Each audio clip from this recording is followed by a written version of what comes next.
I was sent to a small town in Idaho for a summer when I was 15 to live with my grandma on her farm because my mom was sick. I knew it was the drugs again, and I knew I wouldn't have a good time there. My grandma was pushing 80 physically, but might as well have been 180 mentally. She was so senile she was incapable of almost anything other than immediately cleaning the litter box as soon as her cat used it, and going to the grocery store each afternoon and making pork chops for dinner. The only conversation she was capable of was the same one she's been having with me since I was old enough to remember going to visit her. "Never go where the Briars go," she would say. The Briars Grandma was talking about was the vast, sweeping field of thick sticker bushes that rested at the edge of her farm. "Stay out of the Briars. Check. No problem, Grandma."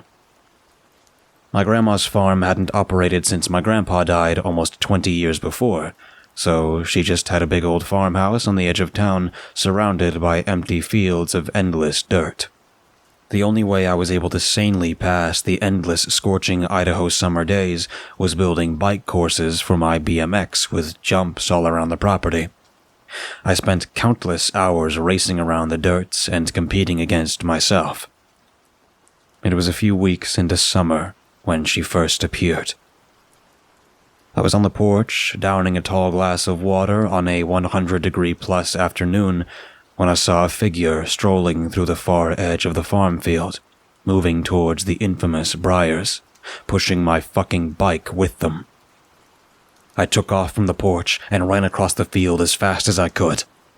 I got there just in time to see someone with a long, red mane of hair walking my prized, customized bike into the Briars.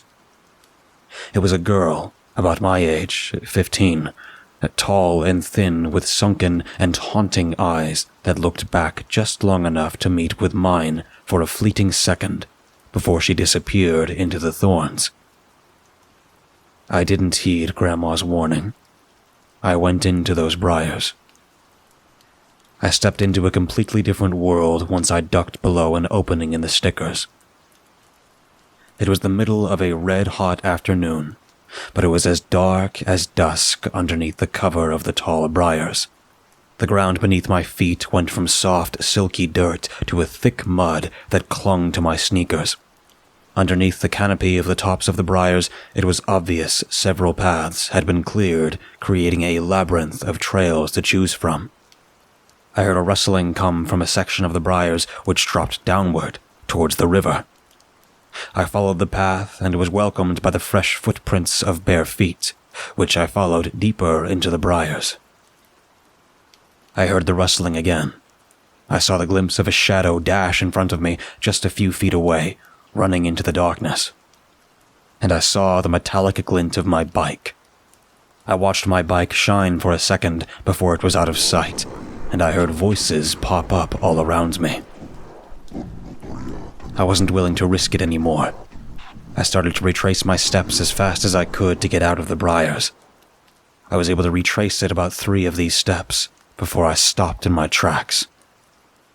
Standing in the middle of the path was a young boy, nearly nude, covered in equal parts scabs, sores, and mud, muscular and tan.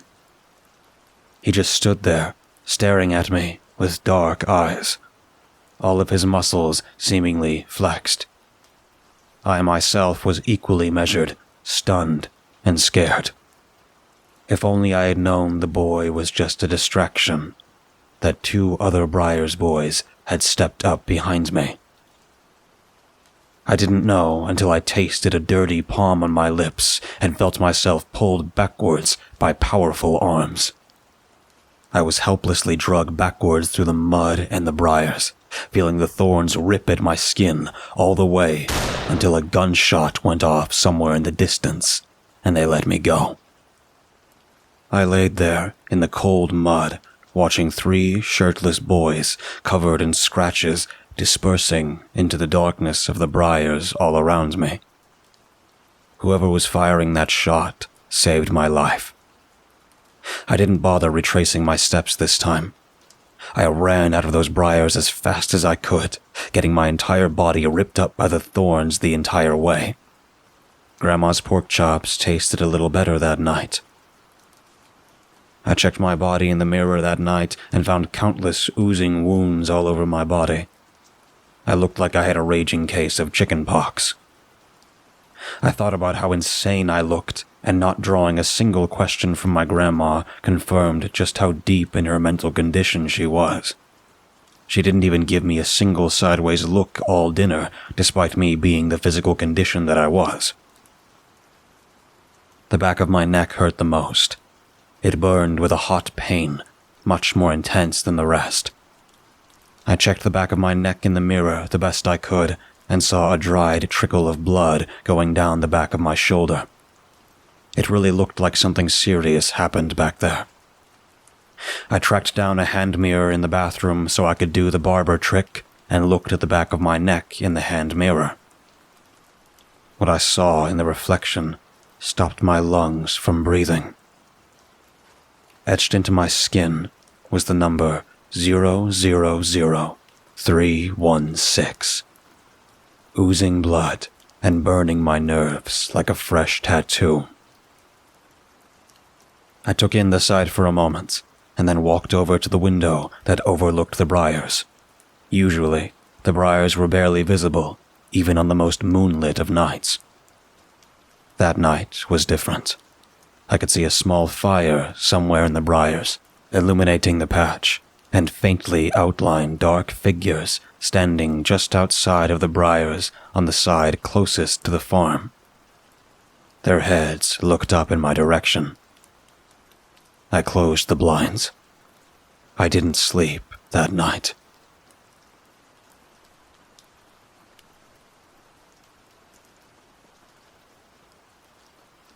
My eyes never left the Briars after that day. Whenever I rode my bike, I always had a look out of the corner of my eye at the dark tangle of sticker bushes. Two things. One, I was scared shitless about the boys in the Briars and what happened that day I went in there. Two, I wanted that girl who came and stole my bike to come out again. She might have haunted me even more than the boys who attacked me. Days went by, and I didn't see her. I did hear a sound radiate out from past the Briars one day. I had to investigate, though. I found a boy my age with shaggy, sandy hair fishing by the side of the river and playing shitty rap music on a Bluetooth speaker. I could tell the second I saw the crooked-toothed bastard that he was one of those country kids the town had who was overly friendly and probably a burgeoning hoodlum. This was all confirmed within about 30 seconds of meeting him, after he told me his name was Axel, but his nickname was Lunch Money. Why? I didn't ask, but he volunteered because he got bullied as a little kid and the other kids took his lunch money, but then he eventually fought back. Then he became the lunch money taker, or some futile shit like that. He would be helpful, though. I started questioning him about the Briars. He bit instantly. "Don't you ever go in there. Your grandma's right," Lunch Money exclaimed.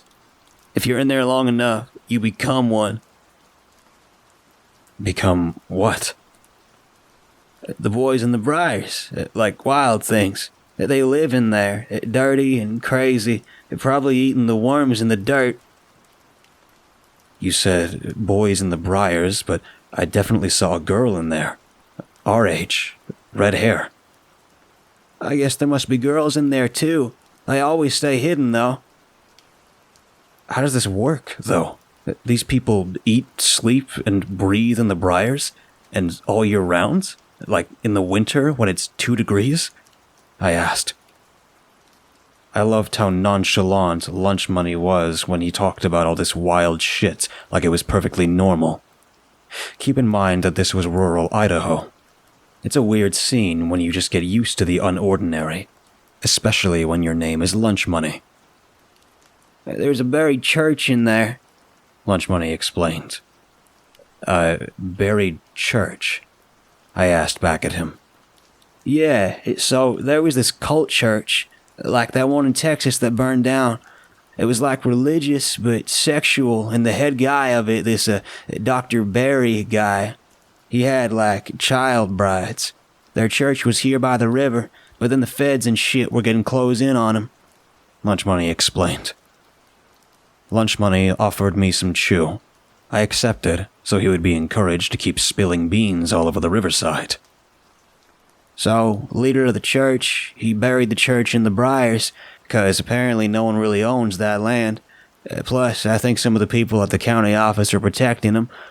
They lived there on their own for like the last 20 years. The word is they sneak out and steal expensive shit, money, guns, and other stuff, and sell it at auctions. People are scared of them, though, so they leave them alone. Lunch Money said. Yeah, they stole my bike, I lamented. The girl I was talking about. Probably one of those child brides. Don't fall in love, bro. Lunch Money responded. The doctor guy, he gets them raised, and I think like uses them in the boys, but lets them go when they're adults 'cause he never see any grown ones in there. Or maybe he kills them, or maybe they're magical. There's magic here in the middle of nowhere. Why don't people just call the cops when they steal stuff? I asked. There's this Tupac quote I like to live by that sums up that and how you're all googly about this girl from the Briars. Lunch Money went on. Love's a mystery. Fuck the popo. I pitched Lunch Money on going into the Briars to help me get my bike back and to try and meet that girl again. He agreed, because he thought they stole his sister's guitar, and because he also wanted to see this girl. We agreed to go into the Briars that night, even though he said it was the craziest thing he would ever do. Then, I threw up from the chew. I had a raging headache when I met Lunch Money in the fields to get ready to go out into the Briars that night.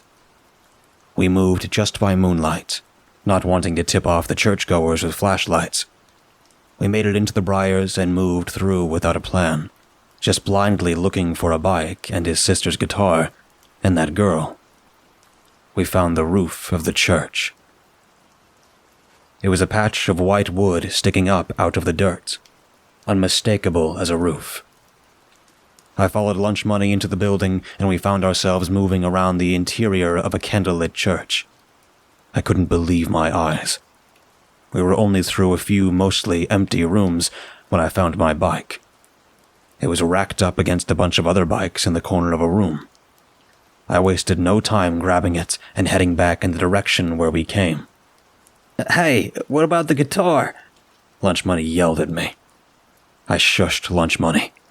He didn't see what I was seeing. A large, shadowy figure moving through the adjacent room, looking for something. Hey! Lunch Money yelled at me again. The large figure clearly heard Lunch Money's second outburst, because the figure raced into the room after us. I jumped up on my bike and started to race away. It was too late for Lunch Money. I heard him scream out in pain. I didn't look back. Then I was knocked to the ground. I started to panic before I heard a soft, feminine voice whisper into my ear. I'm going to help you, she said. Whoever she was helped me to my feet and ushered me through a door in the corner of the room. I found myself in a cramped little room, almost completely dark.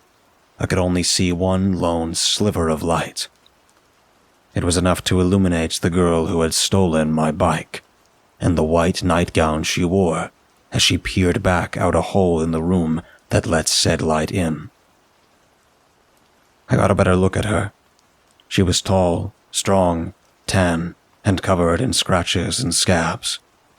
Her long red hair fell all the way to her waist, and she held on to it as she kept her eye out that opening of the light. She finally turned away from the light and slid next to me. Our hips just barely touched. She cupped her hand and spoke directly into my ear. Just be quiet. You should be okay. Who are you? I asked her as quietly as I possibly could. She looked back into that hole in the wall and then looked into my eyes. the blue in her eyes softly visible in that shred of light. "Hannah," she muttered back. Then she put her hand against my chest and held me back as we listened to footsteps walk right outside the room. The footsteps wandered by, then they passed. Hannah explained this was her secret place, and we were safe for at least a while. I was worried about lunch money, but not enough to protest. I sat there and looked at Hannah through the candlelight. It hit a point where one of us should have said something, but I had nothing to say. I was on her turf. She seems to be controlling everything. Hannah put my hand in hers. I suddenly felt like I didn't have anything to say. I just let it rest there. "What's your name?" Hannah finally asked. I had to think about the answer to that question for the first time in my life. I looked at her in the light, saw the scarring and scabs on her, but it didn't stop her skin from shining in that shallow light and her eyes from popping. She was effortlessly beautiful. I told her my name, eventually, but then we didn't say much to each other. We just stayed there in the night, touching each other. I thought about it as we sat there, and her words and the cadence of how she spoke was odd. I wondered if she had ever been out in the real world. Had she ever watched TV? She may have never left those Briars. Should I have trusted her? Was this a way to lure me in? What was the number carved into the back of my neck about? I moved my hand up onto the back of Hannah's neck as soon as that thought came across my mind. I couldn't feel anything, but it prompted me to ask. "What is the number on the back of my neck?" I whispered to Hannah. I didn't like how long she took to respond. "Research. They tag you, so they know who you are if they find you again." Those were the last words I got to hear before the door in front of us flew open, and I looked out at the scratched faces of 3 of the Briar boys, their bodies flexed and ready to fight. I screamed. Hannah didn't. She just squeezed my hand and moved backward, yanking me out of the room. I watched the Briar boys move at me as Hannah pulled me backward, the incident almost a blur until I heard the cold of night surround me, and I felt myself falling through the air. Then I landed hard on the ground. Hannah came down on top of me after that. I couldn't breathe. My entire body ached. I knew I had to keep moving, though. So did Hannah, apparently. She grabbed my hand and started leading me through the Briars. I have no idea how Hannah led us through the trails in the Briars. It was so dark I couldn't see anything. I just followed her. I could tell we were being followed. I could hear heavy breathing and pounding footsteps behind us. They weren't far away. We reached the edge of the Briars in a breathless flash. Hannah pushed me out into the outskirts of Grandma's farm field. I turned around and looked into the entrance to the Briars. Hannah stood there, looking at me, and I got my first great look at her. She stood in the moonlight in a white nightgown, her hair blowing in the wind. She looked perfect to me. "Go!" she yelled at me. I had this odd, twisting feeling in the pit of my stomach, begging me to go back into those Briars with her. "Why?" I asked back. She looked nervous, threw a glance over her bare shoulder. "You can't stay there. The longer you stay there, the harder it is to leave," Hannah explained. "Go home." "Why don't they just go into my house and grab me?" "They can't go out. I can't go out. They'll kill us if we leave." "Who's they?" "Really, you have to go back." "So I can leave you to be a child bride?" "You don't know me."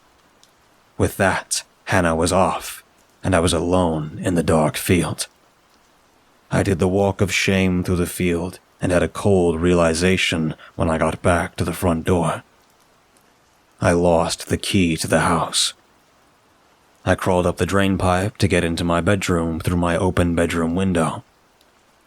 I laid down in my bed, still in my dirty clothes, like there was some kind of chance I would fall asleep that night.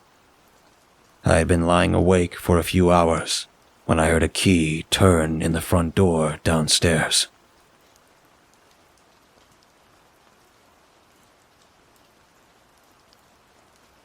Whoever unlocked the door was inside before I could jump out of bed. My entire body was exhausted. It took me longer than it should have to get to my bedroom door and try to seal it, knowing it didn't have a lock. Whoever had come in got to my bedroom door right when I got there. They were trying to turn the handle with my hand on it. I held tight and kept them from getting it open. Then they gave up rather quickly, and the handle went soft. Your key fell out of your pocket in the house. Hannah's voice came through the thick wood of the door. I opened the door immediately. My heart dropped when I saw Hannah standing there, my house key held out in front of her. Her eyes were wet and puffy. Her arm shook as she held out the key. "What's wrong?" I asked. "I shouldn't be out here," Hannah explained, barely able to get the words out. "I have to go." She dropped the key onto the ground and turned away. Hey, I tried to reason with Hannah. I was relieved when she stopped a few steps away, but didn't turn around to me. "Every second I'm here, I'm digging my grave, but I couldn't leave you without your key," Hannah muttered. "It can't just be that," I shot back. She finally turned around, and we held there for a few seconds. I think the longer she was there, the deeper my grave was dug. She walked up to me. In my head, I felt like she was going to kiss me. Instead, she just stopped right in front of me and reached her hand onto the back of my neck. She held it there for a moment, with her palm impossibly cold on a warm summer night. Then she dug her nails into the back of my neck, and a searing pain spread all across my body. She ripped her nails back and forth for a few seconds, and then slipped away while I tried to collect myself and work through the pain. I went over to my mirror, got the hand mirror, and checked the back of my neck. Hannah had ripped off the number that had been carved into the back of my neck. Each day after, I would wander around the edge of the farm field by the Briars, peering in, trying to see if I could see any signs of life. I never saw Hannah or any of the Briar boys. Then, one day, I heard some distant rap music on the other side of the Briars and instantly knew the source. I talked to Lunch Money fishing down by the river. He said the Dr. Barry guy hit him with a board or something and fucked up his arm, but that was it. He was fine. Lunch Money went home. I lingered by the Briars, hoping to see Hannah. I didn't. Then, the hottest day of the year hit, and I was swimming in the river. I came out bathed in the warmth of the blistering day and saw her standing up at the top of the riverside, at the edge of the Briars, wearing her white nightgown and looking down at me. She just stood there for a while. I tried to think of something to say, but couldn't. She came down to the river and pushed me out into the water. We swam in the river the rest of the day. We barely said anything. She started to act like she was going to leave whenever I tried to start a conversation. She was perpetually looking over at the top of the riverside where the edge of the Briars were. We swam until dusk. Then she retreated back into the Briars. This may sound anticlimactic. It was not. I think it was from living in the Briars and almost never talking. Hannah let off an energy that was unreal. We spent hours together, never said anything, and it all felt magical. I could see all the scars all over her body as we swam in the river, They were beautiful and painful, just like the life I had left behind before I moved to the farm. I thought this appearance was going to be the start of something. Then, days went by, and I didn't see her again. I woke up a few nights later with someone walking into my bedroom in the middle of the night. I shot up in a haze, initially excited, thinking it was Hannah coming back to see me again. No, it was two of the Briar boys, shirtless, sweaty, and all scratched up, standing next to my bed. They rushed me before I could have another thought and pulled me out of the bed. One of them threw a sack over my head, and I was suddenly blind. I don't know where they took me. My best guess is near the river because I think I could hear water running. I think they were trying to send the message that they might throw me in there with a sack on my head so I would drown. Their voices were frightening, low and growling, with that odd, uneven cadence that Hannah had, like they hadn't actually learned to ever speak.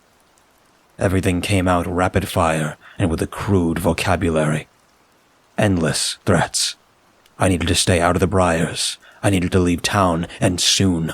Most importantly, I had to stay away from Hannah. I was hesitant. They didn't like that. They moved me closer to the river. Fine, I agreed. I would leave her alone. My life wasn't worth it. And I'm a good liar. They let me go. I started to devise a plan, but then lunch money showed up the next night, distraught. He explained his dad found out about how the people in the Briars were hurting him and that he rounded up a bunch of townspeople who were going to burn down the Briars and the church in the Briars. I readied myself to run out to the Briars and defend the place.